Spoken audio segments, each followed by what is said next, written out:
Everybody, welcome back to our Weebots tutorial series. We've gone through making a robot, creating a scene, and then having lots of robots together playing tag with each other with a radar. Now we're gonna do something else with the radar. We're gonna use the same world, same robot, and we're gonna try and make it go to this target. We're going to use a supervisor to move the target around the field, and the robot will use the radar to detect it and go for it. So let's see what that looks like. You see it curving towards it, moving close. Once it gets close, the target will change position. You see he still avoids the obstacles in his way. It's not perfect, and the target gets stuck in obstacles. He only has a 180 field of view, because if I put it past that, it wouldn't work. I don't know why. So let's just speed it up. So you see, as soon as it comes in front of him, he'll find it. But objects will block him. So if you made something that was U-shape, and so a bit like this, if the target was on the other side of this wall, it'd get stuck in here and always turn around this way. So figure that out if you can. So now we're going to go through how to actually make it. So let's open our radar one. Ooh.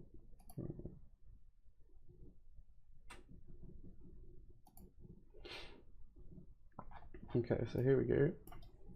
All our robots, they'll play tag and all that. If we go to the scene tree, start deleting most of them. Just have one left. We'll open him. We will set this to 0, so he's not detecting himself all the time. We will go to the children, go to the radar. If you come down to horizontal field of view and start pressing it up, you can get to about 3, maybe a little more before it'll just break. If you would like to see this outline of the radar, you can come to view, optional rendering, and there's rays, frustrums, whatever, for pretty much anything that shoots out a beam. We need to make the target, so click on the robot, press this plus at the top.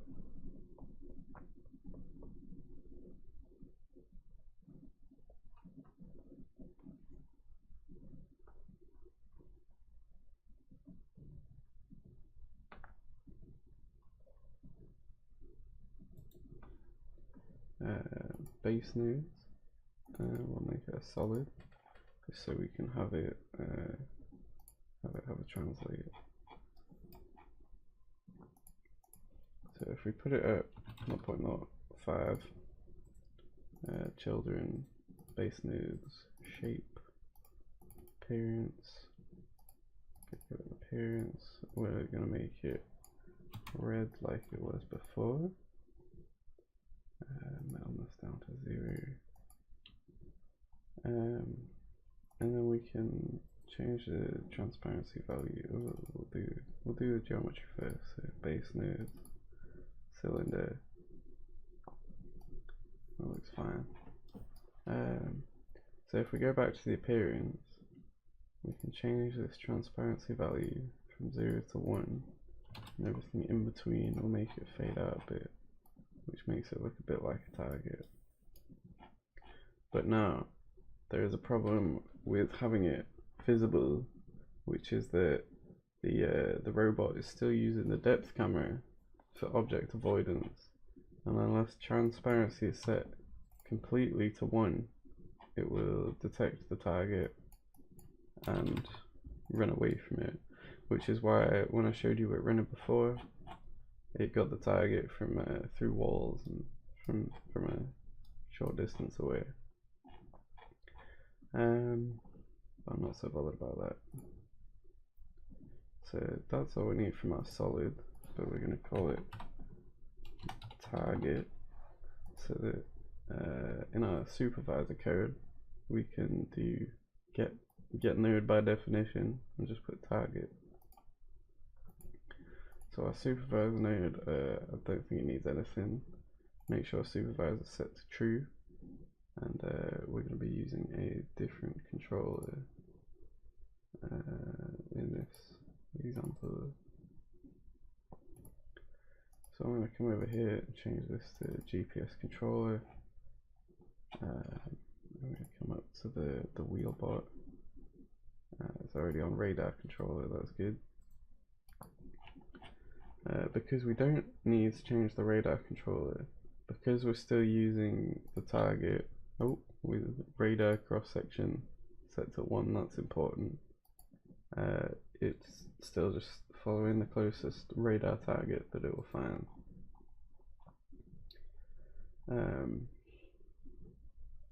So the only new thing is the supervisor code.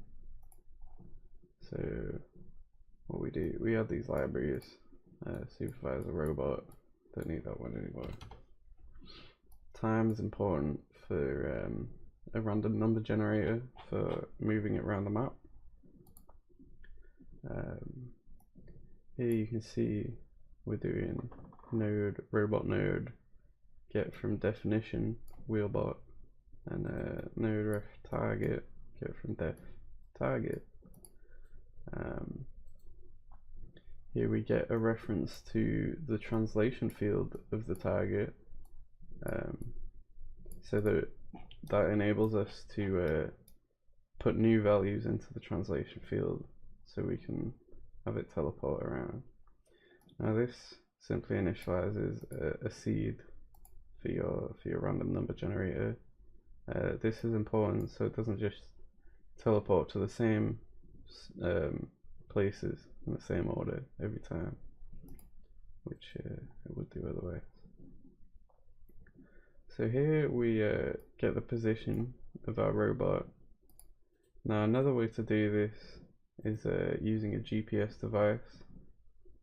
It's a little more complicated, and it's not as accurate.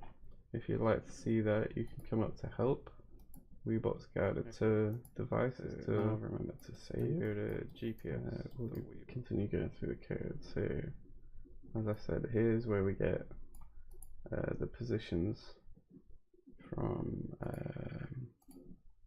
this field. So number 0 will be the X, and then 2 will be the Z. I'm not bothered about the Y, so we just don't measure it. This is setting a boolean. This will be used to track if the robot has made it to the target.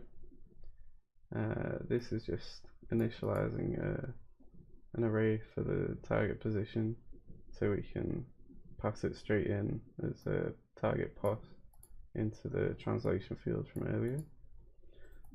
These are other X and Z variables. So forever, if the target is false, which means we need to change the position of the cylinder, we choose a random number from 0 to 250. We then subtract it by 125. So if you imagine 0, 0 is right in the middle, we're then making this a number between -125 and +125, which doesn't quite get to the ends of the arena, so it doesn't stay in the corners or at the very edge behind one of these walls and the robot can't get to it.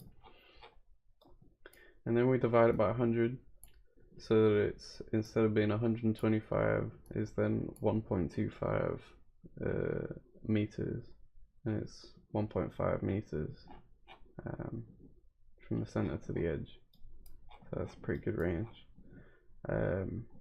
Now these could be ints, is if they store whole numbers, but then it's important that we make this target position a double, or at least a float, so that when we divide it by 100, we get a floating point value instead of 1 or 2, and that's the only option. So here's where we set the target position. So here we've calculated where we want it to be randomly.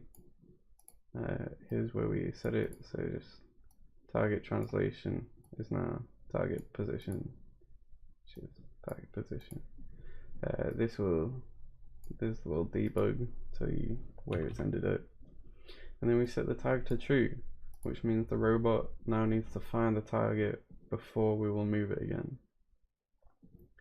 So here is where we decide if the robot is close enough. So if the X position of the robot if the X position of the robot minus the X position of the target is between 0.35 and minus 0.35, that's the and it's also within that same range on the z-axis, then we decide the bot is close enough. You could also do this by calculating the magnitude of the vector between the robot by doing square roots and adding the squares and all that. I'm sure you can find an example online for that. It's pretty simple. And then if that is true, we just set the target to false, the tag to false, and then when we come back to the top of our loop here, we'll do this again, which will move the target. After that, it's just updating the X and Z coordinates of the robot, so that with each loop we'll get an updated value, so we can decide if it's close enough. And this is just a little debug that will show you the exact outcomes of these arguments. So bot X minus target position 0 and bot Z minus target position 2, so that you can have a little reading and see if it's within the values that you've set. Robot cleanup and return, you just need to put those in. So here we save it, and then we press this to build it. I'll update it, make it, compile it, and create controller.exe. So if you get a thing saying, you try and start the world and it says there's no exe file found, it's probably because you haven't built it. So now that's it, this should just work. Let's save and press play. Our target's not changed. Oh dear. Oh, it's because we haven't set the definition. Target, there we go. Save and play, there we go. I'll just leave him running.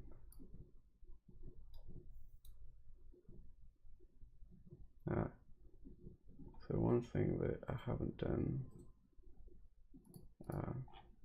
is set the radar cross section to 1, so that the target is actually detectable by the robot.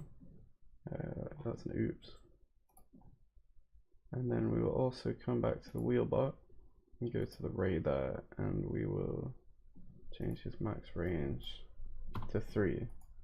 So then if he's on one side of the field, you can comfortably see all the way to the other side. Let's save that, play it again, set it going. Oh, he's spotted. There we go.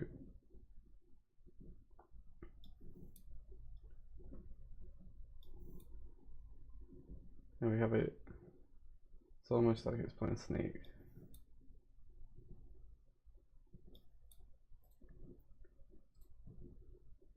So you could expand this for make it game, make it point based, trying to improve the object detection. As you can see, get stuck on the corners and it starts trying to move the wheels too fast or something. It's not perfect, so that's your job. Make it perfect. Thank you for watching my Weebots tutorial. I hope you learned something. Have a good day.